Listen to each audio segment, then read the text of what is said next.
My dear beloved brother and sisters, welcome to It's Talkies.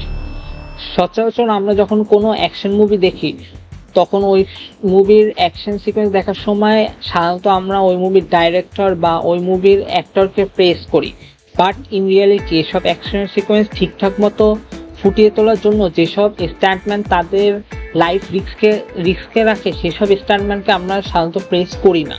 ঠিক এই সব স্টান্টম্যানকে নিয়ে হলিউড তাদের একটা নতুন মুভি রিলিজ করেছে। বলে শুরু করা যাক 17th টকিজ দ্য ফল গাই। এই মুভির ডাইরেক্টর এর আগে ডেডপুল 2 ও বুলেট ট্রেন মুভিটি ডাইরেক্ট করেছে। এই দুটি মুভি সাধারণত কমেডি অ্যাকশন জনরার মুভি। ঠিক ফল গাইও তেমনি কমেডি অ্যাকশন জনরার মুভি। প্রথমে আসে এই মুভির অ্যাক্টিং নিয়ে। ভাই রায়ান গসলিং লোকটা দেখতে যেমন হ্যান্ডসাম, তার অ্যাক্টিংও ঠিক সেরকমই হ্যান্ডসাম বা সুন্দর। এমিলি ব্ল্যান্টেরও অ্যাক্টিং খুবই ভালো ছিল। বলতে গেলে এক কথায় এই মুভির কাস্টের অ্যাক্টিং পুরো অসাধারণ ছিল।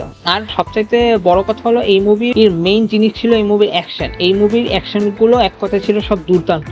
স্পেশালি এই মুভির ক্লাইম্যাক্সের অ্যাকশন সিন ছিল অসাধারণ। আর আরেকটা জিনিস হচ্ছে এই মুভির নেগেটিভ সাইডটা হচ্ছে এই মুভির স্টোরিটা অতটা স্পেশাল না। স্টোরিটা আমি এই মুভির একটু স্পেশাল এক্সপেক্ট করেছিলাম, বাট এই মুভির স্টোরিটা অতটা স্পেশাল না, অনেকটা ডিসেন্ট টাইপ অফ। আর অন্যদিকে এই মুভি অ্যাকশন লাভারদের জন্য অনেক ভালো। আপনারা যদি অ্যাকশন সিকোয়েন্স পছন্দ থাকে, অ্যাকশন মুভি পছন্দ থাকে, তাহলে আপনারা এই মুভিটা দেখতে পারেন। এক কথায় বলতে এই মুভিটা আপনাদের ডিসঅ্যাপয়েন্ট করবেন না। আপনাদের ফ্রি সময় থাকলে আপনি এই মুভিটা দেখতে পারেন। তো অ্যাট দ্য এন্ড আমি এই মুভিটাকে 5 স্টারের মধ্যে 4 স্টার রেটিং দিব। আর যদি আমাদের ভিডিওটা পছন্দ হয়ে থাকে তাহলে please like, share and subscribe করবেন। Thank you for watching.